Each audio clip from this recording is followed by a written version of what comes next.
Alors, on va d'abord faire un petit résumé de ce qu'on avait vu la semaine dernière pour se remettre dans le bain. Et puis après, on continue.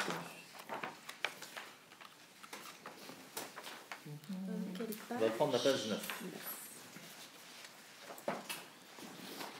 C'est vrai que je n'ai pas écouté la semaine passée. Aïe, aïe, aïe, aïe. J'avoue. Je suis Faut honnête. faire un update. Oui, voilà. On va se remettre à jour. Tu étais en ton voyage, c'est Ben alors, oui, ben oui.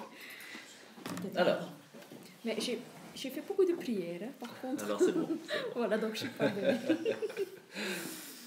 Alors, on avait parlé la semaine dernière du début du chapitre 3 du Tanya, en expliquant très rapidement qu'il y a dans l'intellect 3 forces. La force de la Chokhmah, qui est donc le déclic de l'intelligence, de la solution, la Bina qui va développer cette étincelle qu'on a eue, et le Da'at qu'on n'a pas encore expliqué, ça c'est la connaissance. Alors quelle est la différence entre comprendre quelque chose et connaître quelque chose? Ça c'est ce qu'on va étudier ce soir.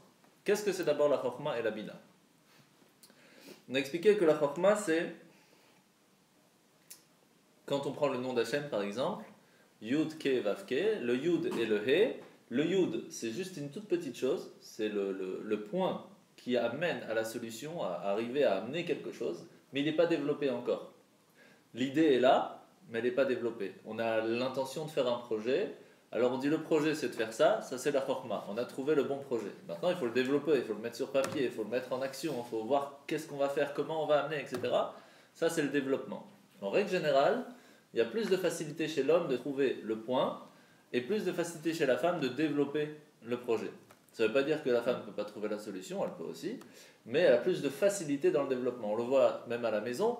En général, l'homme il amène, entre guillemets, si déjà il fait les courses, c'est déjà pas mal, mais même si on va dire il amène les courses, c'est déjà un grand niveau. Mais en tout cas, pour rentrer, ça c'est une histoire. Ça, c'est la dame qui s'en charge parce qu'en général, la dame elle sait comment gérer l'histoire, développer l'histoire pour que tout fonctionne bien. On le voit aussi lorsque, quand c'est un mari qui s'occupe des enfants, l'histoire c'est fait, ils sont au lit, ils sont en pyjama, ils ont mangé, mais quand on voit l'état de la maison et de la cuisine après, le projet a été fait, mais le développement et l'idée pour qu'elle se fasse bien, de la meilleure façon, ça c'est pas fait. Ça pourquoi? Parce que c'est pas qu'il n'y a pas, ça peut arriver, il y a des hommes qui sont super pour ça, c'est pas la question, mais c'est pas ancré facilement chez l'homme, cette faculté de développement. Donc c'est un travail à faire sur soi-même. Donc ça c'est les deux choses qu'on avait expliquées. Alors maintenant on va passer à la troisième passage. Alors de quoi on avait parlé? On avait expliqué que il y a une différence aussi même dans la compréhension des choses. Par exemple, lorsque Hachem a demandé aux anges de donner un nom à chaque animal, ils n'ont pas réussi. Qu'est-ce que ça veut dire donner un nom à chaque animal? C'est réussir à voir l'aspect intérieur, véritable de l'ADN de chaque animal, de la façon où il a été créé, de quelle façon et pourquoi il a été créé, de quelle façon il va vivre dans ce monde, et par rapport à ça, lui donner un nom exact. Ce qui n'est pas du tout évident. Qu'est-ce qu'il a fait Hachem? Il a demandé à Adam de le faire. Et il a réussi. Il a réussi à expliquer à chaque animal la raison pourquoi est-ce qu'il a été créé, de quelle façon il a été créé, avec quelle lettre kabbalistique il a été créé, et c'est pour cela que son travail sur Terre est de telle chose, et c'est pour cela que son prénom est comme ça. Aryeh, c'est Ar avec un Yudke à la fin, donc c'est Hachem qui a créé cette force de roi. Pour cela qu'Aryeh il a le nom d'Hachem à la fin, et son travail c'est de faire ci et de faire ça, etc. La même chose pour la femme du vol du lion, et puis d'autres animaux. Et chaque animal, ces lettres en hébreu qui font son prénom, sont la force kabbalistique qui peut les créer. Et surtout qui les fait vivre à chaque instant. C'est pour ça que l'animal a une certaine façon de se comporter. Vous prenez tous les animaux, ils ont tous le même quand ils ont ce prénom. Lorsque c'est un autre prénom, c'est que son ADN est différent, donc sa volonté de faire les choses et sa force de faire les choses est différente. Et donc réussir à voir ça dans chaque chose, c'est très difficile. C'est pour cela que les kabbalistes, lorsqu'ils apprennent dans un niveau de pratique très haut, réussissent à créer quelque chose, à faire une création, ou à détruire quelque chose, lorsqu'ils savent regarder l'ADN de chaque chose et changer cet ADN. lorsque Rabbi Shimon Bar Yochai, sa fille lui a dit voilà, je me suis trompé, j'ai pas mis de l'huile, j'ai mis autre chose, il lui a dit qu'est-ce que tu stresses? Si Hachem il a dit à l'huile de brûler, il demandera à l'autre aussi de brûler. C'est quoi? Quel est le problème dedans? Le truc, c'est que nous, lorsqu'on voit de l'huile, on comprend que l'huile elle brûle, mais pourquoi elle brûle? Parce que c'est comme ça la nature. Mais lui, il ne voyait pas comme ça. Il voyait l'ADN spirituel de l'huile qui faisait que ça brûle. Alors il dit c'est quoi le problème? Je vois l'ADN de l'eau. Ah, il y a juste un petit truc à rajouter, à changer. Tac, c'est bon, ça marche, ça fonctionne. Mais parce que nous, on voit les choses de façon matérielle. Et heureusement, parce que si on voyait un peu comme Matrix, par exemple, si on voyait les choses comme Matrix, on ne pourrait pas voir. C'est tout des chiffres. Impossible. Donc c'est comme ça qu'on va commencer ce soir le cours, en expliquant que le monde a été créé aussi comme un code. Imaginez que vous allez dans un séminaire où il y a tous les nouveaux ordinateurs, les nouveaux Mac, etc., les nouveaux Windows, tout ce que vous voulez. Vous allez là-bas, vous êtes émerveillé, celui-là il est magnifique, celui-là il est très beau, celui-là il est très, très joli, celui-là il est plus petit, celui-là il est plus grand. C'est ce que nous on voit avec nos yeux. Un informaticien qui va aller là-bas, il va pas regarder l'aspect extérieur. Il va dire, wow, celui-là il fonctionne bien, il a de belles RAM, celui-là il a une nouvelle puce qui est extraordinaire, et celle-là son code a été changé par rapport à la version différente, et lui le driver il a été mis à jour. Donc il y a une vision qui est tout à fait différente. Et celui qui est vraiment, celui qui a construit, celui qui a formé cet nouvel ordinateur, il va pas du tout voir ni l'un ni l'autre. Parce que pour lui, ça c'est des détails, le driver qui a changé, la mise à jour, c'est des petits détails. Ce qui est à l'intérieur, c'est comment la puce a été créée.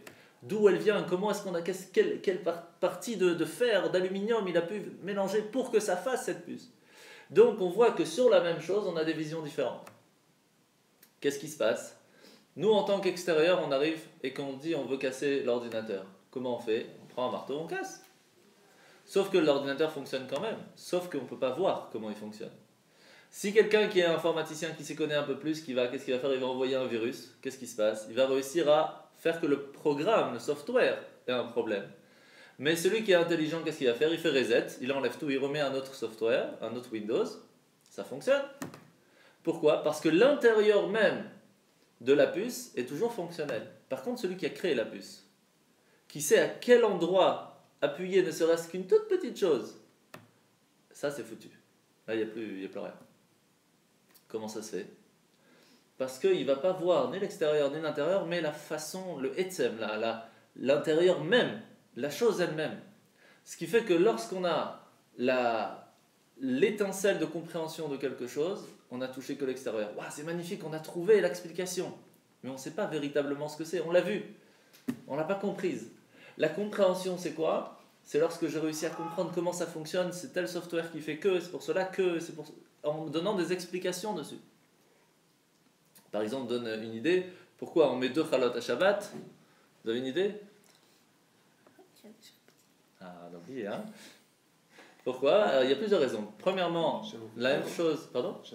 Très bien. La même chose que, comme c'est écrit dans les 10 commandements, la première fois, Hachem il nous dit souviens-toi du jour de Shabbat. La deuxième fois, il nous dit garde le jour du Shabbat. Donc on met 2 chalotes. C'est pour ça qu'on a même 2 bougies aussi.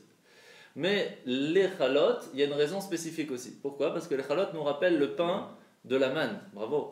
La manne qu'on recevait dans le désert. Tous les jours, on recevait de la nourriture céleste qui venait tous les jours. Et il ne fallait pas garder pour le lendemain. Si on gardait, ça pourrissait. On devait attendre et avoir confiance. Pendant 40 ans, ils ont dû avoir la confiance que le lendemain, ils allaient avoir de quoi manger. Le vendredi, ils savaient que le lendemain, il n'y allait pas avoir à manger, parce que c'est Shabbat. Donc, ils ne pouvaient pas envoyer. Donc, qu'est-ce qu'Hachem leur a dit? Demain, ne vous inquiétez pas, vous allez avoir de quoi manger. Comment? Demain, si vous gardez d'aujourd'hui, de vendredi, vous gardez une deuxième part, ça va rester bon jusqu'à demain. Cette deuxième part, c'est les chalotes. La première chala, c'est celle du vendredi soir. La deuxième qu'on garde, c'est celle du samedi matin. Donc le Shabbat, c'est 2 chalotes. Qu'est-ce qu'on a fait là en expliquant ça? On a regardé l'ordinateur de l'extérieur. On a eu l'étincelle de compréhension qu'il faut faire les chalotes, il faut faire le Shabbat parce que c'est Shabbat. On a compris la raison pourquoi il en faut 2. Parce qu'on a expliqué que la manne, c'est pour nous rappeler le souvenir de la confiance d'Hachem, qu'il y avait 2, qu'on pouvait garder, ça c'est la compréhension. Mais est-ce qu'on a touché le véritable force des chalotes? Pas du tout. Pourquoi est-ce qu'on fait les chalotes? Est-ce que ça change quelque chose à Dieu qu'on fasse les chalotes? Si on le prend comme ça, et on le prend à l'envers, et si on le met, et si on doit le marquer, etc., et qu'on va tremper dans le sel. On a compris la raison, mais on n'a pas compris quelle force spirituelle ça amène dans le monde. Et si on pouvait voir la force spirituelle, la lumière que ça amène quand on fait la chala, On le verrait tout à fait différemment. Et ça, c'est la connaissance de la chose. Pas simplement comprendre, la connaître. Lorsqu'on arrive à voir la raison pour laquelle, lorsqu'on fait telle action, ça amène telle lumière, même pas en rêve, on se dirait, je ne vais pas le faire aujourd'hui. Parce que ça va nous manquer. C'est impossible. Et ça, hein, c'est la différence qu'il y a entre comprendre et connaître. Alors, comment ça fonctionne en pratique? On va le voir ici dans le texte. D'abord, on va devoir expliquer la différence entre Sovev et Memalé. On l'avait expliqué un tout petit peu à la fin de la semaine d'avant. On va revenir en détail. Page 9. Ki asechel shebenefesh hamaskelet kshemidbonen umamik meod bigdulat Hashem. Ech u Memalé kol ha'almin ve Sovev kol ha'almin. Il y a, quand on réfléchit un petit peu dans l'âme et réfléchit profondément sur la grandeur de Dieu, on se rend compte qu'il y a deux niveaux de compréhension facile. Après, on a un troisième qu'on va expliquer plus tard. Celui de Memalé Kol Almin, celui qui emplit le monde. Alors, entre parenthèses, vous avez comment Dieu anime toute la création avec une lumière et une force vitale divine immanente, tout comme l'âme remplit et donne la vie à chaque partie du corps. Une force vitale qui se revêt dedans et s'unifie avec chaque créature et qui s'adapte aux différents besoins de cette créature. Memalé, ça veut dire remplir. Ça veut dire quoi remplir? Ça veut dire qu'elle vient dans chaque détail différemment. C'est-à-dire que, vous savez qu'au tout début de la création, Bereshit bara Elohim, au début, il a dû créer Elohim. C'est quoi Elohim? Le nom de Dieu de Elohim, ça a la même valeur numérique que Ateva, la nature. Donc il a dû d'abord créer une force de Dieu qui crée la nature. Parce que si Dieu y venait et qu'il crée tout de la même façon en un coup, il n'y aurait pas eu de différence entre toutes les personnes, on serait tous les mêmes, les tables, ce seraient tous les mêmes, il n'y aurait pas eu de différence. Qu'est-ce qu'il a dû faire? Créer une force qui est plus petite, qui va dans le détail. Comment c'est que c'est plus petit? C'est très simple. Lorsque on vient faire un cours à un enfant de 5 ans et qu'on est mathématicien professeur, est-ce qu'on peut lui apprendre maintenant ne serait-ce que des fractions? C'est déjà difficile pour lui. Déjà 1 plus 1, c'est même déjà pas évident à comprendre. Donc, qu'est-ce qu'il va devoir faire? Donner un tout petit peu de lumière qu'il a, de connaissances qu'il a, pour que l'enfant puisse comprendre à son niveau. Qu'est-ce qu'il fait à ce moment-là? Pour l'enfant, c'est beaucoup de connaissances. C'est magnifique, c'est une nouvelle lumière, c'est extraordinaire. Mais pour le professeur, c'est même pas, il a commencé à expliquer ses connaissances. Donc lorsque Dieu vient et met dans le détail chaque chose, et il met une lumière dans chaque détail, pour la lumière divine, c'est même pas un petit pourcent de sa lumière. Mais pour nous, c'est magnifique. Lorsque Dieu il est au-dessus du monde et qu'il donne une création globale, là c'est déjà beaucoup plus haut. Mais pour nous, c'est pas compréhensible. Alors on peut le comprendre d'une certaine façon.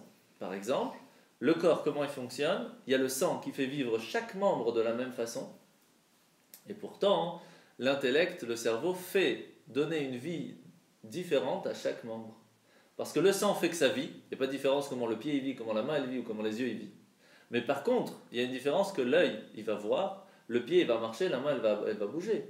Pourquoi est-ce que l'œil et l'oreille ne jouent pas de la même façon, n'ont pas la même force, n'ont pas la même utilité? Pourquoi ils n'ont pas la même chose? Pourquoi c'est pas l'œil qui écoute? Parce que le cerveau envoie une force vitale différente à l'œil qui est différente à l'oreille. Donc on a d'un côté une force vitale globale, de l'autre côté on a une force vitale spécifique qui rentre dans le détail. Qu'est-ce qui est plus grand? Pour nous, ce qui est plus grand, c'est le détail. C'est le détail que l'œil peut voir, que l'oreille peut entendre, etc. Mais en fin de compte, la plus grande lumière, c'est celle qui fait vivre. Mais nous, on le voit différemment. Parce que nous, on est en bas. C'est ça l'histoire. Alors la même chose dans la compréhension de Dieu. On a Dieu lorsqu'on arrive à le comprendre dans le monde, et même lorsqu'on parle du corps global, c'est encore compréhensible pour nous, c'est-à-dire que c'est encore un niveau trop bas. Mais lorsque Dieu il est au-dessus du monde complètement, c'est-à-dire des choses illimitées, là c'est un autre niveau qui est même plus accessible à nous, et là c'est ce qu'on appelle Sovev, qui entoure le monde. Donc il y a la compréhension de Dieu lorsqu'on peut nous la comprendre, qui remplit le monde, c'est-à-dire qu'on a une possibilité de comprendre avec notre cerveau qui est très grand, mais on n'utilise pas grand-chose. Et même si on l'utiliserait à un maximum, on ne pourrait pas comprendre jusqu'à une certaine limite. Et il n'y a que lorsque Dieu il est plus haut que ça.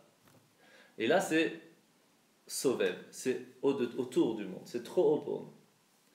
Alors, comment est-ce qu'on peut arriver? Regardez dans la page 10. Nolda venitorera midat irat aromemut bemofo marshavto. lorsqu'on va réussir à voir, à entrevoir un autre aspect de la grandeur divine, alors qu'est-ce qui va se passer? L'ira olid boshesh migdolato itvarer shen nasof etachlit. On peut arriver à une sorte de crainte, à être humble devant Dieu de façon tout à fait grande, même trop grande. Et qu'est-ce qui peut se passer à ce moment-là? Ou pachad Hashem belibo. Peut arriver aussi à ce moment-là la peur. C'est quoi la différence entre la peur et la crainte? Lorsqu'il y a une guerre et que vous entendez les sirènes, on a la crainte. Non, la peur. Non, c'est encore la crainte. Pourquoi? Parce qu'il n'y a encore aucune bombe à côté de nous.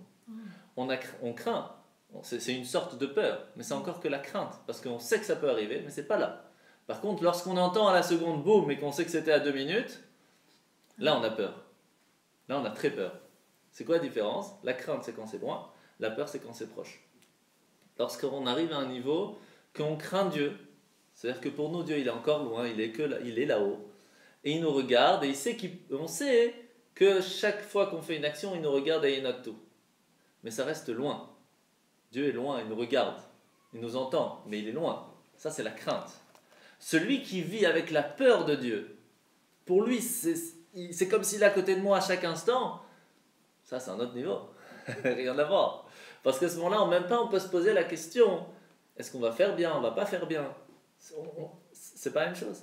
C'est la même chose si vous êtes à côté d'un policier et que vous êtes les deux voitures à un côté de l'autre. Est-ce que vous allez penser, peut-être je vais griller le feu rouge? Même pas en rêve. Par contre, lorsque j'entends les sirènes, je sais qu'il est pas loin, bon, on va faire vite. Hop. C'est pas la même chose. Il y a la crainte et il y a la peur. Lorsqu'on arrive à une compréhension que Dieu est dans le monde et qu'il est avec nous à chaque instant, de la crainte, c'est déjà énorme. Mais lorsqu'on a le niveau de peur, ça, c'est rien à voir. Comment on peut arriver à ça? Lorsqu'on a une compréhension de Dieu. Alors, il y a plusieurs niveaux de compréhension. Lorsqu'on comprend que Dieu est avec nous de façon globale, il crée le monde, c'est lui qui gère, c'est lui qui nous donne tout, c'est mignon, on a une petite crainte. Pourquoi? Parce qu'on sait que c'est lui qui gère et que s'il a envie, il nous enlève, s'il a envie, il nous donne. Mais c'est une crainte, il est loin encore. Lorsqu'on a peur, c'est qu'on sait que chaque détail dans le monde, c'est comme un programme, c'est 0, 1, 0, 1, 0, 1, c'est un ADN. Et s'il y a un petit virus qui se met dans un 1 et qui devient un 0, qu'est-ce qui se passe? Un bug, page bleue. Finito. Vous imaginez ce que ça veut dire? S'il y a une toute petite ADN qui change dans le monde, un milliard de... C'est une folie, c'est fini, c'est explosif. Regardez ce que les scientifiques disent sur comment le Soleil il est exactement au millième du millième près à la bonne distance avec la Terre.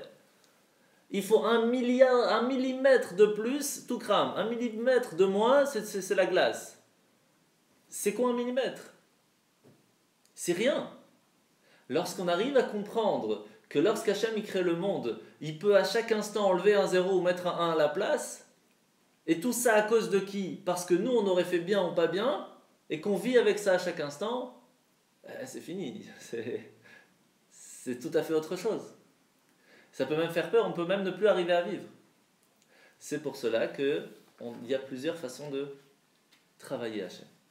Pas seulement dans la crainte, mais aussi dans l'amour.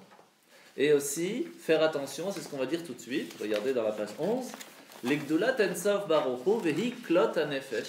Kedirtiv nirsefa vegam kalta nafshi. Urtiv tzama nafshi l'elokim. Urtiv tzama lecha nafshi. Je ne sais pas si on va arriver sur tous les détails parce qu'il y a énormément de détails sur ces 3 différentes de klot hanefesh, mais je vais vous donner déjà la base. Tu vas, Razak? Très rapidement, on a expliqué que Hachem, lorsqu'il est dans le monde, il est de 3 façons. On n'a expliqué que 2 pour l'instant. La première, c'est lorsqu'il est dans le monde qu'on peut le comprendre. C'est Mémalé, il remplit le monde. C'est des choses qu'on voit, il est là, il fait des miracles de temps en temps. Même ça reste encore à l'intérieur du monde, c'est encore compréhensible. Par exemple, le miracle que d'une graine peut sortir un arbre. Nous, on se dit c'est la nature, mais c'est quoi la nature? C'est un miracle. Chacun d'une graine, comment? C'est pas logique. Il y a une explication scientifique, mais c'est pas logique, c'est un miracle. Un enfant, deux ensemble, ça arrive d'une petite graine, un enfant, comment ça grandit, d'où ça vient, comment? Tout ça, ce sont des miracles. C'est comment lorsqu'Hachem il est dans le monde, c'est encore une compréhension, une certaine compréhension. Sovel, c'est lorsqu'il est au-delà du monde. C'est comme on a expliqué, la vie globale du corps, il y a une vie dans le détail, ça c'est l'œil, il voit, l'oreille, elle entend, pour nous c'est extraordinaire, mais simplement que tout vit sans aucune différence dans chaque chose, c'est plus grand. Pour nous, ça paraît plus petit, mais c'est plus grand parce que donner la vie, il peut y avoir l'œil et l'oreille et le sang qui tournent, mais s'il n'y a pas la vie à l'intérieur, il n'y a rien. Cette vie, c'est quelque chose qui n'est pas compréhensible pour l'homme. Donc c'est au-delà de l'homme. La même chose dans le monde, lorsqu'on arrive à sentir, à comprendre que Hachem il est dans le monde à chaque instant, on peut avoir la crainte de Dieu. La crainte de Dieu, comme on a expliqué, c'est quand on sait qu'il y a une guerre, on entend les sirènes, mais que ça n'a pas explosé à côté de nous, on a la crainte que ça peut arriver. Lorsque ça explose à côté de nous, là on a peur. Ça veut dire qu'on sait que c'est là. La même chose avec Hachem, lorsqu'on sait que Hachem il gère le monde, etc., on a la crainte. On peut encore faire de temps en temps des bêtises. Pourquoi? Parce qu'on ne sent pas Dieu à côté de nous. Lorsqu'on sait que Dieu est à côté de nous à chaque instant, là c'est plus difficile à faire. Ça c'est la peur. Mais ce niveau-là peut être très dangereux. Alors à quel niveau il peut être dangereux? Lorsqu'on arrive à Klot HaNefesh. Klot HaNefesh c'est quoi? C'est lorsque l'âme va partir. Je ne sais pas si vous vous rappelez, dans la Torah, il y a une histoire avec les deux enfants de Aaron qui arrivent dans le temple, dans le petit temple, à ce moment-là c'était le Mishkan, et ils vont rentrer à l'intérieur pour faire le service dans le temple, mais ils voulaient arriver à un niveau de service dans le temple tellement haut que eux n'étaient pas aptes. Et donc, leur âme, comme elle n'était pas apte, elle est montée tellement haut qu'ils ont oublié quelque chose de très important, c'est de redescendre. Et qu'est-ce qui s'est passé? L'âme est montée, elle n'est pas redescendue, et donc ils sont morts. Ils étaient d'un niveau de spiritualité tellement haut, de crainte, de peur d'Hachem, d'amour en Hachem tellement haut, que c'est monté, mais ils ont oublié de descendre. Donc c'est très dangereux. Parce qu'ils ne sont pas revenus, ils sont morts directement à ce moment-là. Et alors, est-ce que c'est bien ou c'est pas bien? Non, c'est pas bien. Parce que le but du monde, c'est pas de monter. Le but du monde, c'est d'aller chercher des forces là-haut pour les mettre ici-bas. Parce que si c'était pour là-haut, Hachem n'aurait pas créé ce monde. Parce qu'il peut être là-haut avec les anges, et il est tout spirituel, tout est beau, tout est magnifique. Qu'est-ce qui vient se stresser à créer un monde de mensonges? Avec des galères, des problèmes. Ça sert à quoi? Parce que ce qu'il veut, c'est que la lumière divine puisse être dans ce monde de difficultés. Sinon, ça ne sert à rien. Pourquoi il nous a créés? C'est un pour jouer au Playmobil. Il y a autre chose à faire. Hein. Donc, la raison pourquoi est-ce qu'il nous a donné la possibilité de s'élever, c'est pour ramener des forces ici. Et si on monte et on oublie d'amener ces forces-là, on n'a rien compris. Ce qui fait on a expliqué deux choses très importantes qui font que la vie d'une personne peut avancer. La crainte de Dieu et l'amour de Dieu. La crainte, on a expliqué. Lorsqu'on a la crainte de Dieu, c'est réussir à comprendre que Dieu, c'est lui qui gère le monde. Et donc, chaque fois qu'on fait une action, eh bien, il est là, il nous regarde de loin et il écrit tout ce qu'on fait, etc. Ça nous empêche de tomber dans la faute. Mais ça reste la crainte. Qu'est-ce que ça veut dire ça nous empêche? Ça veut dire qu'on a encore ce potentiel d'y arriver. Parce qu'on ne le ressent pas à chaque instant de notre vie. Lorsqu'on sait qu'il est à chaque instant de notre vie, il est à côté de nous, ça devient une peur. Est-ce que la peur c'est bien? Oui, dans ce cas-là c'est bien.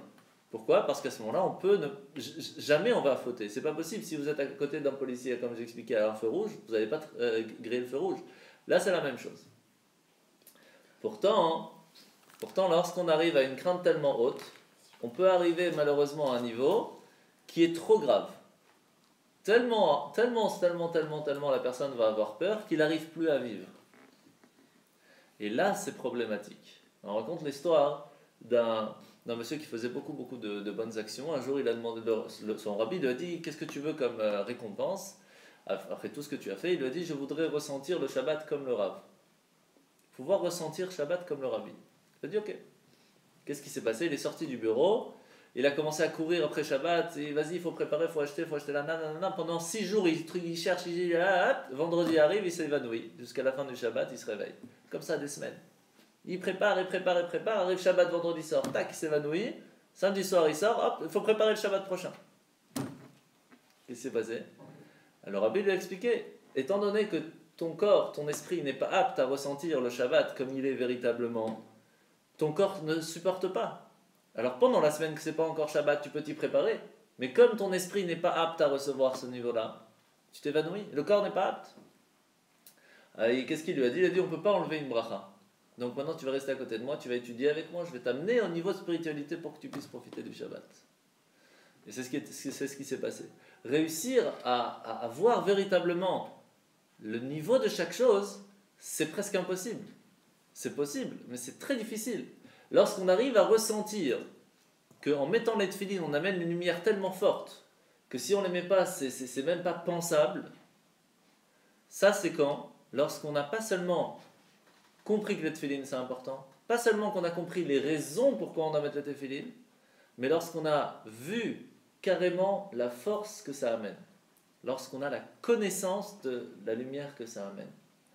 Pas simplement avoir compris que ça amène une force, à avoir ressenti cette force. Mais c'est la même chose avec Hachem. Si on ressent qu'Hachem il est à chaque instant à côté de nous, c'est tout à fait autre chose. Étant donné que cet amour ou cette crainte envers Hachem, ça peut être des fois trop dangereux, il faut faire le mélange de la crainte et de l'amour. S'il n'y a que la crainte, trop strict, c'est cata. On ne peut plus rien faire, on ne peut plus vivre. S'il n'y a que l'amour, c'est pas bon parce qu'on peut tomber dans la faute très facilement. Donc on a besoin d'un mélange. Il faut faire un petit chouchouka. Lorsque c'est les deux ensemble, alors ça fonctionne. C'est pour cela que quand on apprend comment est-ce qu'on arrive à un niveau d'amour assez haut, c'est parce que le niveau de crainte était déjà là. La crainte t'amène à l'amour, qui l'amour t'amène à une autre crainte, et la crainte t'amène à une autre amour, etc. etc. On ne peut pas monter que l'un ou monter que l'autre. Sinon c'est une catastrophe. C'est pour cela que, par exemple, on met la kippa. On met la kippa pourquoi? Pour se rappeler qu'il y a Dieu sur terre. De quel niveau de Dieu on parle ici? On a dit qu'il y avait le Mémalé, celui qui remplit le monde, celui qui est Sovev, qui nous regarde d'en haut. Quand on met la kippa, c'est quoi? Ce que tu avais dit à la Hanou, c'était Sovev, non? Exactement, c'est Sovev. Pourquoi Sovev? Parce que le Mémalé, que Hachem il est avec nous tout le temps, ça doit être dans notre tête. Ça doit être là. Ça, on doit l'avoir appris, on doit le ressentir soi-même. Ça, c'est pas la kippa qui va nous le rappeler. La kippa, elle est là pour nous dire, sache que tu penses qu'Hachem il est avec toi, qui fait attention, etc., dans les détails, etc., mais sache qu'il y a un Hachem plus haut, qui pas seulement qui est là, qui te regarde, mais il y a autre chose. Et la Kabbale, elle demande à ceux qui veulent faire la tefila au top de mettre 2 couvre-chefs. Pas seulement une kippa, mais une kippa sur une kippa, donc ça veut dire un chapeau. Alors de quel niveau on parle? C'est encore autre chose. Et là, on parle du Etzem. C'est quoi Etzem? C'est Dieu lui-même. Sache qu'il y a une force divine qui n'a presque aucun rapport avec le monde. C'est Dieu lui-même. C'est la même chose comme on a expliqué avec l'ordinateur. Il y a la personne qui va voir l'extérieur de l'ordinateur, il est bien, le design est mignon, etc. Celui qui va comprendre comment le programme fonctionne, ça c'est déjà beaucoup plus fort. Ça c'est la kippa, c'est au-delà, c'est ce qui fait fonctionner l'ordi. Et il y a celui qui sait comment la puce a été créée. Le Etzem de l'ordinateur, la carte mère, c'est lui qui l'a créée, donc ça n'a rien à voir. Lorsqu'on sait, lorsqu'on ressent Hachem, la carte mère, on la ressent avec nous à chaque instant, là ça n'a plus rien à voir. Qu'est-ce qu'il y a? Tu nous m'enlèves? Et ceux qui portent le Streimel? C'est ça, le Streimel, c'est ce Etzem, c'est réussir à sentir Dieu, pas seulement avec nous à chaque instant, pas seulement que Hachem il nous regarde, mais il y a Dieu avec nous. C'est une partie de nous. Et que quand on fait quelque chose de bien, Dieu fait quelque chose de bien avec nous. Lorsqu'on fait quelque chose de pas bien, Dieu fait quelque chose de pas bien avec nous. Et là, c'est plus difficile à faire une bêtise. Là, c'est déjà autre chose. Et ça, c'est le Etzem. Ça, c'est de mettre un deuxième couvre-chef, c'est de mettre un chapeau sur la tête. Parce que normalement, Hachem, ça doit être dans notre tête. Ça, c'est le Mémalé, c'est rempli, c'est notre compréhension, c'est à tout le monde. La Kippa, c'est au-delà. Et le deuxième, c'est le Etzem. Alors, c'est pour cela qu'il y a, dans l'amour, il y a aussi les deux niveaux. On a expliqué la crainte et la peur, la différence. Mais dans l'amour, c'est quoi les deux différences? Comment est-ce qu'on peut aimer Hachem de plusieurs façons? Alors, le premier, ça s'appelle Ahava Kerish Pe'esh. L'amour comme un feu. C'est quoi? C'est comme un coup de foudre. Lorsqu'on est amoureux, ou il y a quelque chose qu'on aime, ouais, c'est super, on est amoureux, et devant tout le monde, on s'embrasse, c'est la fête, et on fait un grand mariage, nanana, tout le monde en parle, et on crie, on est content, etc. Ça, c'est la première amour. L'amour le coup de foudre. C'est pourquoi le foudre? Parce qu'il y a du feu, ça bouge, c'est magnifique et tout. Après, le feu, doucement, doucement, etc. Pas etc. mais il s'atténue, on va dire. Et là arrive le vrai amour. C'est quoi le vrai amour? On appelle ça Ahava Beta Anugim. Un amour de plaisir que tu peux garder. Tu peux réussir à entretenir. Et ça n'a rien à voir. Comment on arrive à ça? C'est la même chose. Alors, qu'est-ce qui est le plus chaud, d'après vous? Qu'est-ce qui est le plus fort? Coup de foudre. Alors, le coup de foudre, il paraît très fort. C'est comme quand on prend une allumette, Oui, on mais fait... c'est un instant. Exactement. L'autre est beaucoup plus fort parce qu'il faut Parce travailler. qu'il faut le travailler, il faut Voilà, l'entretenir. il faut- Alors, regardez, quand vous prenez une allumette et vous grattez l'allumette, le premier, c'est... C'est très chaud, c'est magnifique, ça grossit, il y a du bruit, il y a du feu. Mais ça, après, il s'atténue et il reste. Est-ce que si, quand vous grattez l'allumette et qu'il y a votre dos à côté, est-ce qu'il va brûler? Sûrement. Mais combien? Pas spécialement beaucoup. Pourtant, le feu est très grand. Par contre, si vous mettez, après que l'allumette est déjà avec un tout petit feu, mais qui garde, et vous mettez votre doigt, là, ça va cramer. Comment ça se possible? Parce que la hava kirishpesh, l'amour qu'on a, ouais, c'est magnifique, il faut en faire, il faut encore faire plus, etc., etc. Ça, c'est bien, mais ça reste limité dans le temps. Ça peut être longtemps, mais c'est limité, c'est très limité. Alors que l'amour qu'on va entretenir, qu'on va rajouter, qu'on va encore amener, etc., etc., qui est donc dans les plaisirs, de faire plaisir à l'autre, à ce moment-là, ça c'est un amour qui est magnifique, qui est le vrai. C'est pour cela que chez Hachem, il y a la même chose. Il y a lorsqu'on commence à faire Teshuvah, on se rend compte, et puis on fait un cours de Torah, et c'est magnifique, c'est l'étincelle. Ça, ça brûle, sur le moment on est bien. Pourtant on peut sortir du cours et aller faire toute la bêtise qu'on veut. Pourquoi? Comment c'est possible? Parce qu'on n'a pas entretenu ce feu. On l'a pas entretenu. On a gratté l'allumette, mais après on l'a laissé s'éteindre. Alors comment on peut faire? Eh bien c'est très simple. Quand on est dans la campagne et qu'on veut faire du feu, imaginez, vous prenez juste 2 petits bouts de bois, vous grattez l'allumette et vous mettez. Qu'est-ce qui va se passer? Combien de temps elle va durer la flamme? 1 minute, 2 minutes si vous avez de la chance. Si vous mettez beaucoup de bois et que vous mettez une allumette, eh ben ça va durer plus longtemps. Pourquoi? Parce qu'il y a plus de quoi brûler. La même chose, si on vient et qu'on prend un cours Torah, c'est-à-dire on allume l'allumette, mais qu'à l'intérieur il n'y a rien, on n'a pas envie d'aller attraper ça. Simplement on aime bien cette force qui s'allume à ce moment-là, ça nous fait du bien. C'est super, mais comme c'est pas resté à l'intérieur, ça n'a pas brûlé à l'intérieur, alors ça n'a pas enlevé toutes les crasses qu'il y a autour de l'âme. C'est ça le problème. Alors ça enlève une partie, parce que bon, ça crame quand même, mais ça n'a pas enlevé assez. Et donc c'est pour cela qu'après, ça se remet tout doucement, tout doucement. Alors il faut faire beaucoup de cours, alors qu'il suffit des fois de 1, mais qu'on a accroché et qui reste allumé, et doucement, doucement, ça enlève tout. Donc des fois, il ne faut pas grand-chose. Il suffit de trouver le bon. Mais pour ça, il faut le vouloir. Si on ne met pas les petits bouts de bois à côté, ça ne va pas le faire, ça ne va pas le prendre. Et vouloir, ça c'est ça, c'est plus compliqué. Donc, est-ce que c'est bien l'amour qu'on a envers Dieu si on fait un amour maximal? Non. Pourquoi? Parce que c'est la même chose avec les enfants de Aaron. Ils avaient un amour tellement grand envers Dieu qu'ils voulaient s'approcher de lui. Qu'est-ce qui est arrivé? Ils sont morts. Ils sont morts parce que cet amour était trop fort. Ils ont oublié que cet amour envers Dieu doit se répercuter dans le monde. Donc si on s'approche et on oublie de revenir dans le monde, c'est pas bon. C'est pour cela que ça peut des fois arriver dans des couples, lorsqu'il y en a un des deux qui veut étudier, que la première chose que je dis, c'est toujours, il faut faire les cours avec son conjoint. Pourquoi? Parce que s'il y en a un qui monte, et que l'autre il reste en bas, qu'est-ce qui se passe? Ça va plus. Ça va plus. C'est normal, classique.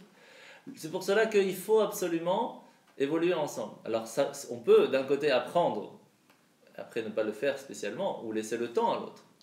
Mais il faut savoir que ça, c'est pas évident. C'est pas évident parce que d'un côté on va monter. Qu'est-ce qu'il y a? Tout était bon. Oh, on va monter, mais de l'autre côté, là, il est là, et alors ça va plus. Comment on fait? C'est pour cela que dans ces cas-là, il faut toujours, même si on a avancé, il faut avancer, c'est pas grave, il faut avancer, mais il faut se mettre toujours au niveau de l'autre et avancer à son rythme. Soi-même, on peut avancer, il n'y a pas de problème, mais toujours se mettre au rythme de l'autre, toujours ensemble. Parce que si on se dit non, moi je suis là et elle qu'à rester là-bas, ou inversement, c'est une catastrophe. Là, ça va plus parce qu'on peut même plus se comprendre. Il n'y a plus la même façon de parler, la même façon de réfléchir. Il y a plus. C'est pour ça que le mariage entre l'homme et la femme, c'est pas évident déjà à l'avance. C'est pour ça qu'Hachem a créé l'amour. Pourquoi? Parce que cet amour, ça nous fait oublier les différences. Mais après, lorsque l'amour s'atténue, on revoit les différences. Et à ce moment-là, il faut remettre, rajouter, entretenir. Parce que ces différences-là, ils sont là pour nous aider à chacun monter. Mais c'est pas toujours évident. Alors c'est grâce à l'amour qu'on va entretenir, c'est-à-dire qu'on va s'entraider, on va s'aimer, etc., qui vont faire que ces différences vont s'atténuer et donc on va pouvoir avancer ensemble. Mais seulement ensemble. Si c'est pas ensemble, c'est pas bon.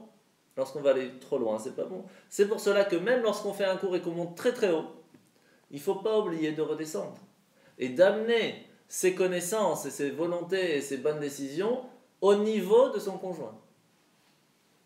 Sinon, c'est pas bon. Sinon, ça va pas. C'est pour cela qu'il y a 3 façons différentes, comment on a parlé ici Veiklot HaNefesh. Il ramène 3 psukim, 3 versets. Le premier, c'est Tsama Lecha Nafshi. Le premier c'est Nirsefa Vegam Kalta Nafshi. Là, on parle du jardin. Après, c'est Tsama Nafshi Lelokim. Ça, c'est Tsama Pne Elokim. Et le troisième, c'est Tsama Lecha Nafshi. Ça, c'est Atzmut. C'est quoi la différence? C'est, comme on a expliqué, les 3 niveaux, comment est-ce qu'on peut avoir la compréhension d'une chose. Par exemple, on a expliqué la façon de la compréhension de la personne. Par exemple, qu'on a un amour avec ses parents. J'aime mes parents parce que c'est mes parents. J'ai compris que c'est mes parents, donc je les aime. Il n'y a pas spécialement un détail. J'ai compris que c'est mes parents, j'ai compris qu'ils m'ont tout donné, etc. Ça, c'est le premier niveau. Il y a le deuxième niveau, avoir une connaissance beaucoup plus grande de toutes les difficultés qu'ils ont passées, que quand même ils ont tout fait pour nous, etc. Et il y a, c'est mes parents. Sans rentrer dans le détail. C'est comme ça. Réussir à arriver au troisième niveau, c'est beaucoup plus difficile parce qu'à ce moment-là, il n'y a pas de différence. Ils ont fait du bien pour moi, ils n'ont pas fait du bien pour moi. C'est mes parents, c'est comme ça. Lorsqu'on arrive au troisième niveau, quoi qu'ils aient fait, ce sera toujours mes parents. C'est pour cela que la Torah elle nous demande si un jour nos parents ils arrivent et qu'ils nous donnent une tlecha devant tout le monde, on dit rien. On peut rien dire. Après, on peut s'expliquer gentiment avec eux, mais d'une certaine façon, et on peut rien dire. Pourquoi? C'est nos parents.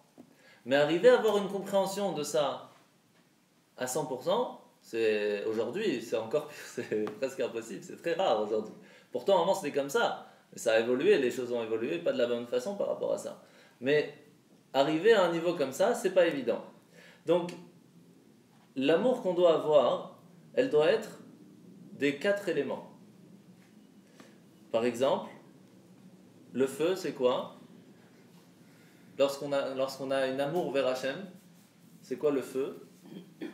C'est lorsqu'on fait la tfila, lorsqu'on étudie la Torah, la personne elle bouge, elle est tout le temps en train de bouger. C'est lorsque le feu de l'âme il bouge. Pourquoi on voit toujours ceux qui étudient la Torah en train de faire la tfila, ils sont tout le temps en train de bouger? Parce que leur amour vers Dieu, leur amour vers la Torah, leur amour vers la prière, de pouvoir s'attacher avec Dieu, de pouvoir parler avec lui, est tellement fort que le feu de l'âme bouge. Et comme il bouge, eh ben le feu, la flamme, elle bouge. Donc c'est arrivé à l'intérieur de la personne. Ce qui fait que si vous voulez savoir si véritablement vous priez bien, lorsque automatiquement, sans vous rendre compte, vous bougez, c'est que vous êtes dans le bon chemin. C'est pas évident. Hein? Tant que vous êtes stoïque, c'est qu'il n'y a pas de sentiment. Ça ne brûle pas encore à l'intérieur. C'est bien, mais il manque quelque chose. Il manque ce feu à l'intérieur qui doit brûler. Et ça, c'est pas évident à arriver. Lorsque c'est arrivé, c'est que vous êtes arrivé déjà à un très haut niveau. Parce que ça veut dire qu'il y a un sentiment dans votre prière. Maintenant, comment on fait?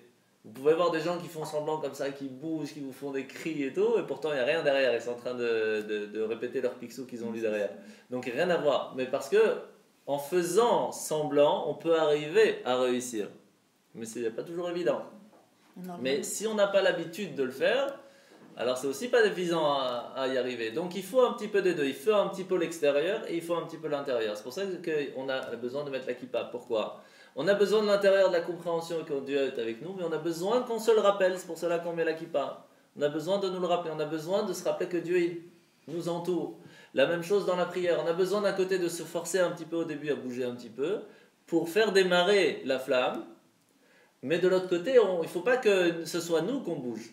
Il faut que ce soit la flamme qui bouge. Et ça, c'est plus difficile. J'ai rarement vu des femmes bouger. Oui, c'est ça. Parce que la femme, la force de la femme n'est pas dans l'extérieur.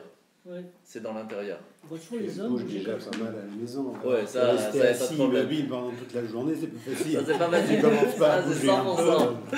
Faut pas charger non plus. Hein. Non, mais pendant la prière, c'est vrai que c'est quand même C'est plus... ça, je voulais dire. C'est parce que c'est plus intérieur une femme C'est vrai, par rapport ça. à ça. Ouais. Ouais. Alors, c'est pour cela que on peut très bien arriver un jour à faire la Hamida. Pourtant, la Hamida, c'est le moment, normalement, où le schéma Israël, par exemple, c'est des moments où on est devant Hachem. On est à un niveau qu'on est à quelques millimètres d'Hachem. On doit se rendre compte que Hachem, il est venu spécialement d'en haut, se mettre devant nous pour écouter notre prière. Vous imaginez ce que ça veut dire? Alors, comment on peut arriver au moment de la Hamida et penser à autre chose? Non, non, il est devant nous, pas à côté, devant nous. Il s'est coupé en 10 milliards pour venir devant nous, nous écouter. Ça, c'est quand? Lorsqu'on est le matin, on lit, on arrive à la Hamida, on fait ça vite, hop, on a fait notre Hamida. Le pauvre, il est venu spécialement, il a entendu quelques mots et il est parti.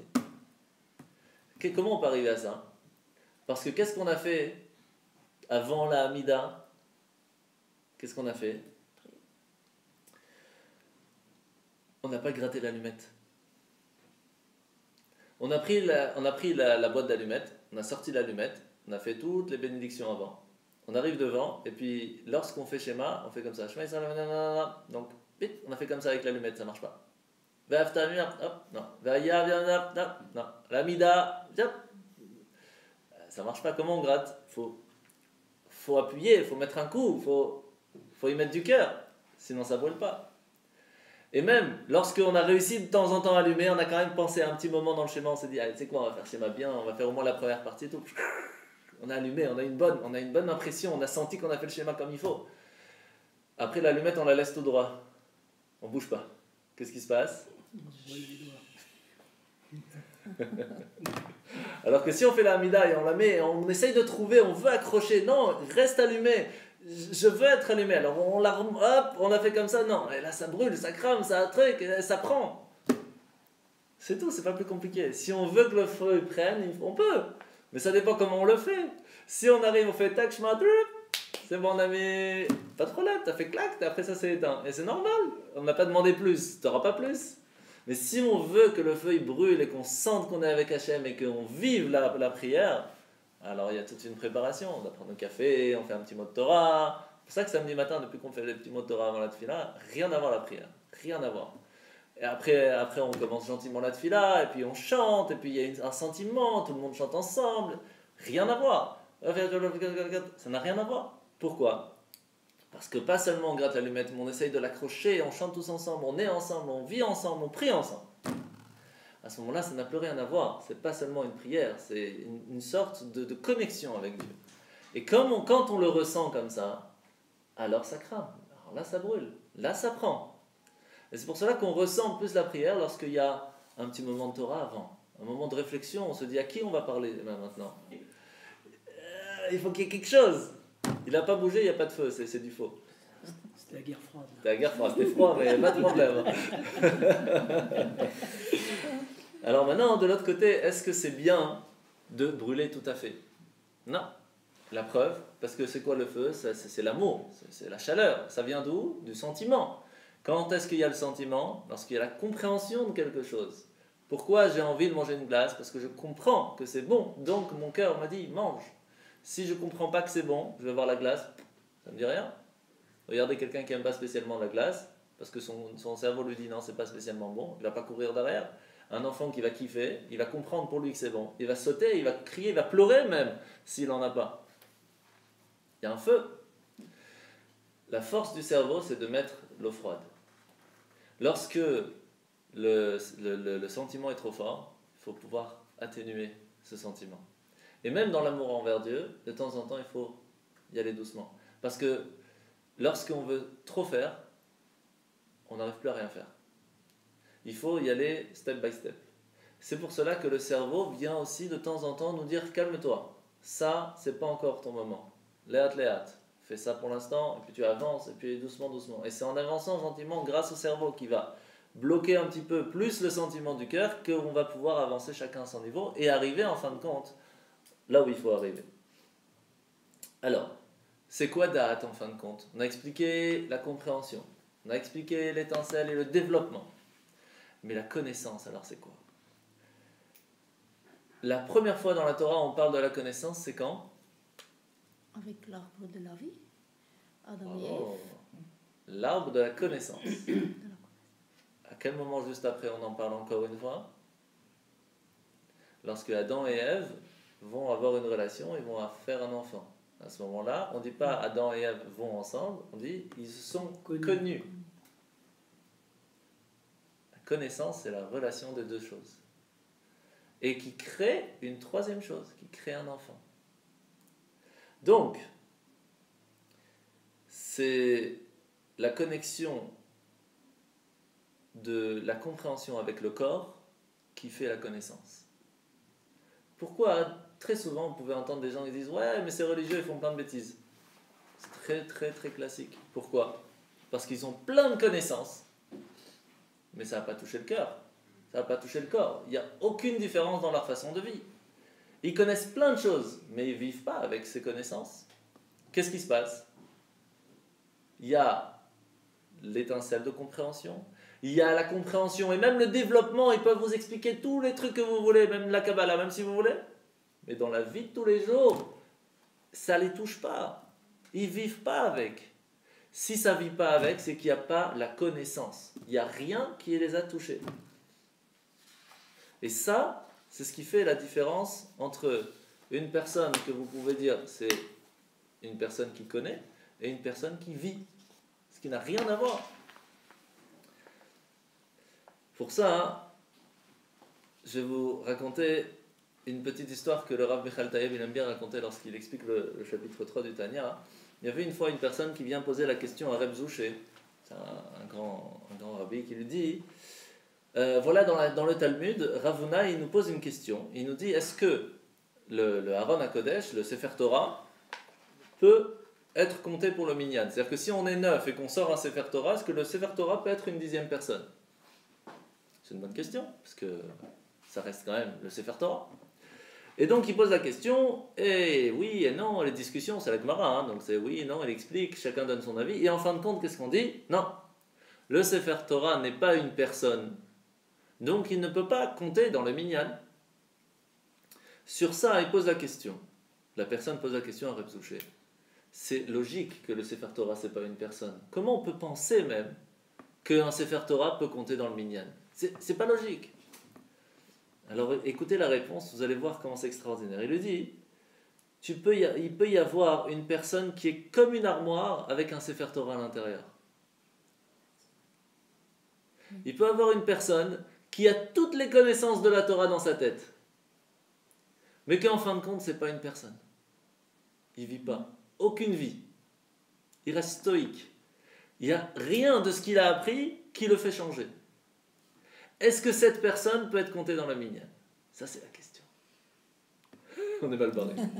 On est très mal barré. Mais pourquoi la question a été posée? C'était pour nous dire... C'est ça la question. Pourquoi on en parle dans le Talmud? Est-ce qu'une personne qui a tout ce que vous voulez dans la tête, plein de connaissances, mais qui ne vit pas, vous savez à quoi ça ressemble? Vous achetez un disque dur, 2000 Tera, les tout nouveaux là qui coûtent bonbon. Et vous prenez tout le Talmud, la Torah et tout, vous mettez tout dans le disque dur. Et vous prenez le disque dur, vous le mettez dans le Sefer Torah. Est-ce que le disque dur compte pour le minyan? Non, c'est la même chose. Pourquoi il ne compte pas? Parce qu'il ne vit pas. Et pourtant, vous prenez une personne qui ne connaît pas grand-chose, mais qui a une âme juive, et qui vient au minyan, il compte dans le minyan. Pourquoi? Parce qu'il a une vie. C'est quoi cette différence? C'est quoi cette force de cette vie qui fait qu'on peut compter dans le minyan? C'est quoi? Neshama. C'est la neshama. Et la neshama, c'est quoi? C'est une partie d'Hachem. Lorsqu'on est attaché à Hachem par cette neshama, quoi qu'il se passe, on est là. On vit. Il y a une vie. Maintenant, la question, elle est, est-ce qu'on utilise cette neshama? Ça, c'est plus compliqué. Et comme on a expliqué, il y a plusieurs façons comment l'utiliser. Déjà dans l'action, le minimum. Après, dans le sentiment de vivre ce qu'on... Et pour ça, il faut comprendre. Et lorsqu'on arrive à vraiment utiliser sa neshama, c'est lorsqu'on a la connaissance. Pas seulement on sait qu'il faut faire et on fait. Pas seulement on comprend pourquoi on le fait et on le fait. Mais lorsqu'on le vit à chaque instant. Pas qu'on le fait simplement, on le vit. Lorsqu'on va dehors dans la rue, on ne peut même pas se poser la question, est-ce que j'ai oublié ma kippa, j'ai pas oublié ma kippa, est-ce que je vais à la choule ou je vais pas à la... Je le vis, Lorsque je vais chercher où habiter, d'abord c'est où est-ce qu'elle est la Sina, pas où est-ce qu'il est le Deleuze, ou où est-ce qu'elle est Elle est où la Sina d'abord? Ok, autour, pour que je puisse aller à pied. Quand on réfléchit comme ça, c'est qu'on vit avec la Sina. Lorsqu'on se dit, d'abord je regarde ils sont où les cinémas, je vais me mettre autour, on vit avec le cinéma. Tout dépend avec quoi on vit. C'est ça ce qu'on appelle vivre avec sa neshama. Vivre avec la Torah, vivre avec Dieu. Et ça, c'est seulement la connaissance. Donc lorsque la clarté de la Torah reste seulement extérieure, c'est qu'on a ou la compréhension, ou même le développement de la Torah dans sa tête, mais elle reste dans la tête. Le cœur, le corps, rien n'a été touché. La connaissance, c'est quand les deux se sont mis ensemble. Il y a l'homme, il y a la femme, les deux ensemble ont créé quelque chose de nouveau. La connaissance, ont créé un enfant. Adam et Chava se sont connus. Lorsque la compréhension, le développement, le sentiment du cœur sont ensemble, et que le corps fait une action grâce à ces deux-là, ça c'est la connaissance. Lorsque le corps vit avec. Et ça, c'est pas du tout évident à avoir. Et c'est pour cela que ça doit se faire en étapes. Si on commence à l'envers, il n'y a rien qui fonctionne.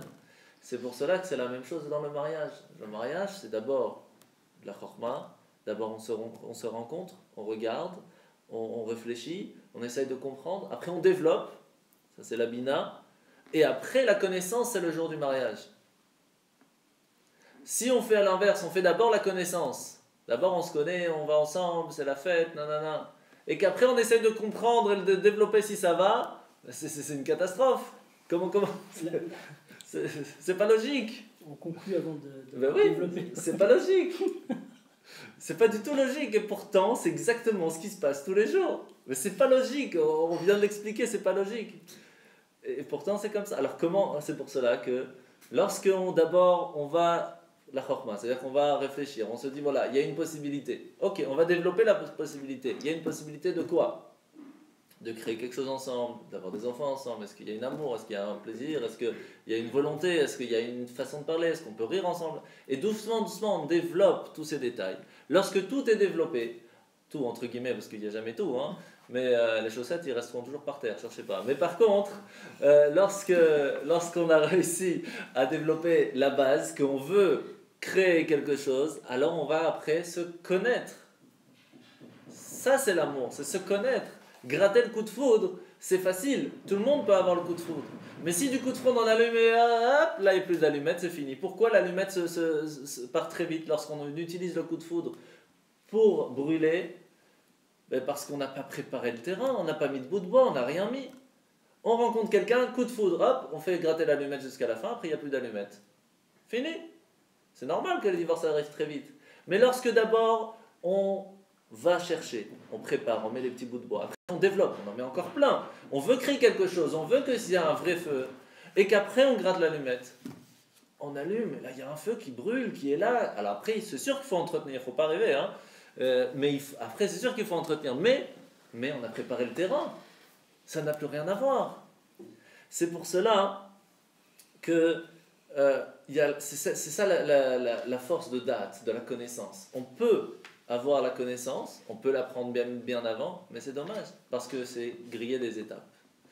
C'est pour cela qu'un enfant, il n'a pas de date, il n'a pas de connaissance. Il peut comprendre les choses, mais il n'a pas la connaissance. C'est quoi la différence? Pourquoi un enfant ne met pas les téphilines, par exemple? Tant qu'il n'a pas 13 ans, enfin 2 mois avant, on commence à mettre les téphilines pour s'entraîner, mais pourquoi il ne met pas les téphilines, il ne fait pas la bénédiction à 10 ans, par exemple? Pourquoi il ne met pas? Il n'a pas la connaissance. C'est-à-dire quoi, il n'a pas la connaissance? Vous pouvez expliquer à un enfant qu'il faut mettre les téphilines, il va les mettre. Ok, le lendemain, imaginez qu'il a compris la grandeur qu'il y a dans les téphilines, il va les mettre. Et quand est-ce qu'un jour il peut se réveiller et vous dire aujourd'hui je ne les ai pas mis, il faut quand même que je les mette? J'ai ressenti le besoin de les mettre. Même à 40 ans, des fois, on n'a pas ce sentiment. Comment c'est possible? Un enfant n'a pas de connaissance, n'a pas cette faculté de prendre ce qu'il a compris et de le mettre en action. Même dans le sentiment, c'est déjà pas évident pour lui. Le mettre en action, c'est encore plus dur. Vous pouvez expliquer 10 000 fois à un enfant, si tu attends 5 minutes, tu as un deuxième bonbon. Si tu prends que maintenant, tu n'en as que un. Tu attends 5 minutes, tu en as 2. Un enfant de 3 ans, il va dire je veux tout de suite. C'est pas logique. Pourtant, c'est pas très compliqué. Faites ça avec un enfant de 15 ans, c'est déjà plus facile. Faites ça avec un enfant de 10 ans, Vous serez entre les deux.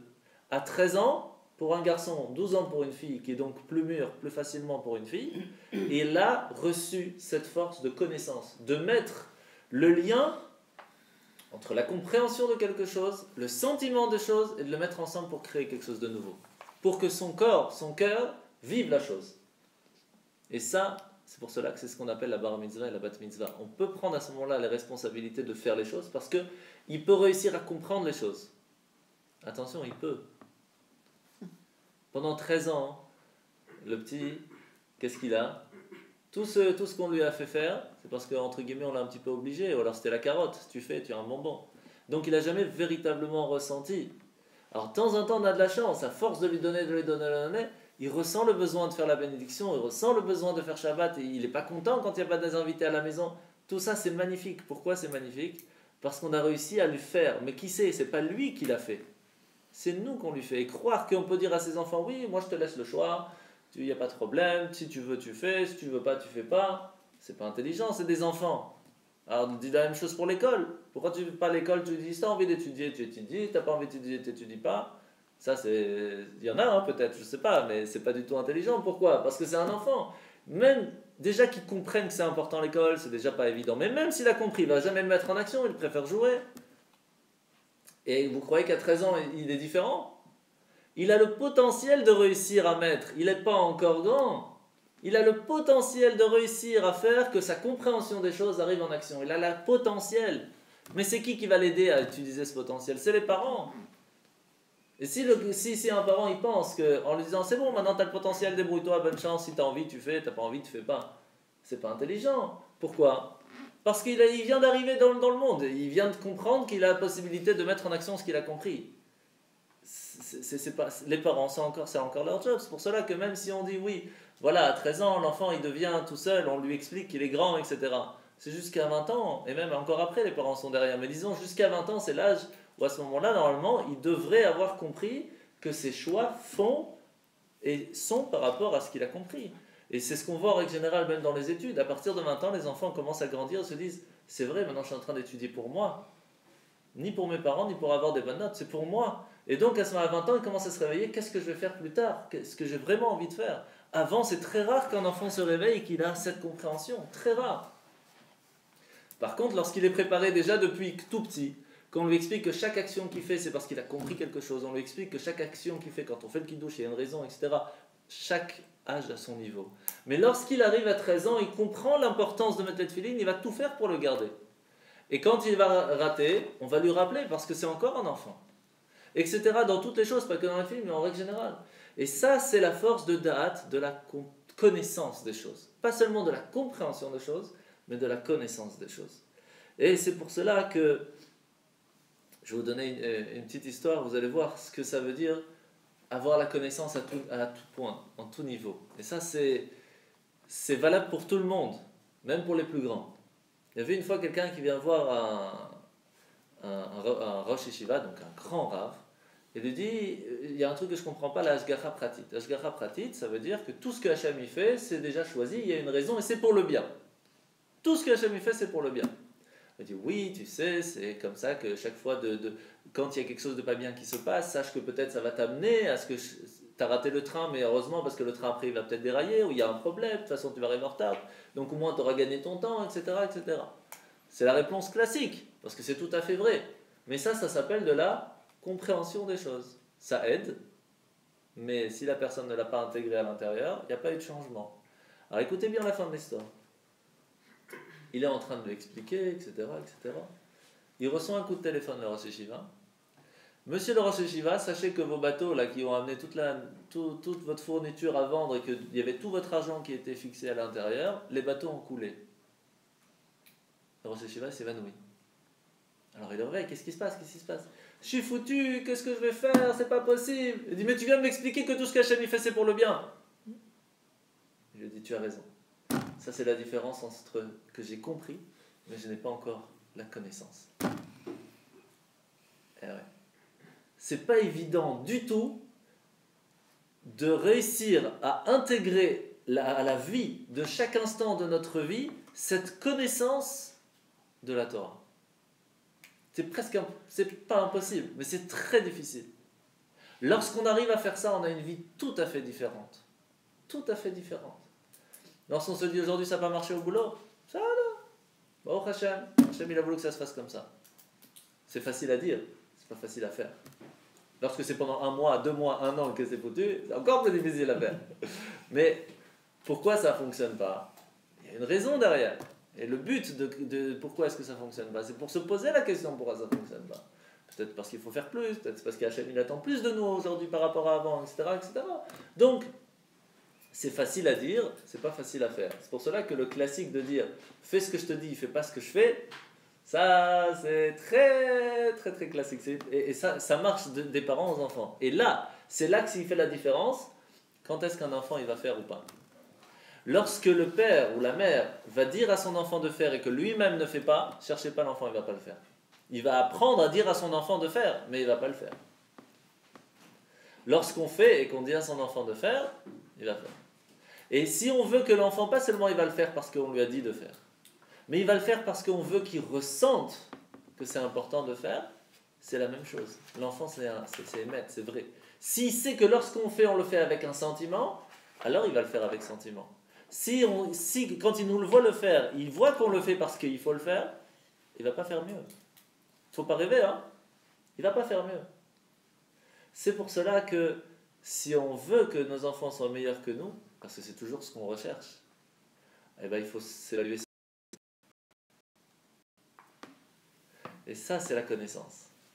Avoir la connaissance de soi-même pour pouvoir donner à l'autre. Et arriver à un niveau comme Rabbi Akiva, qu'à chaque fois où Ish Gamzu, le grand Rabbi Gamzu Letova, il disait toujours tout est pour le bien, tout est pour le bien. Rabbi Akiva, l'histoire de où il était dans la forêt, et il devait rentrer dans une ville. Vous vous rappelez, je vous ai raconté déjà, il arrive devant la ville et qu'ils n'ont pas voulu le laisser rentrer. Il va dans la forêt, il s'installe, il y a un lion qui mange son âne, et puis après il y a un renard qui mange sa poule, et puis il y a un vent qui est à sa lumière, et en fin de compte il n'a plus rien, il dit calme-toi, Thomas, même ça c'est pour le bien. En fin de compte il y a des brigands qui sont venus, heureusement qu'il n'avait pas l'âne, sinon il aurait fait du bruit, il se ferait tuer, il n'y avait pas la poule donc il ne s'est pas fait tuer, et la lumière ne l'a pas fait qu'ils ont vu, donc. Mais arriver à un niveau de voir toute sa richesse partir à la seconde, et en fin de compte dire Gamzu Letova, c'est pas évident, hein, c'est pas du tout évident. Donc arriver à un niveau, pas de compréhension de la force de Dieu, mais de connaissance, de vivre avec à chaque instant de sa vie, dire qu'on y arrive, c'est qu'on n'y est pas arrivé. Donc, Gamzu Letova, voilà. Gamzu Letova. C'est pour cela que ça, c'est un petit peu da'at. Ça, c'est un petit peu la connaissance. Et pourtant, dans les téphilines, on a combien de parchemins? 4. 4 fois dans la Torah, c'est écrit qu'il faut mettre les tefs. C'est pour cela qu'il y a 4 parchemins quand on met soit à l'intérieur ou là, mais là on le voit plus. Il y a 4 parties. Le premier, c'est Chokhmah. Deuxième, c'est Bina. Troisième, c'est Da'at. C'est quoi le quatrième?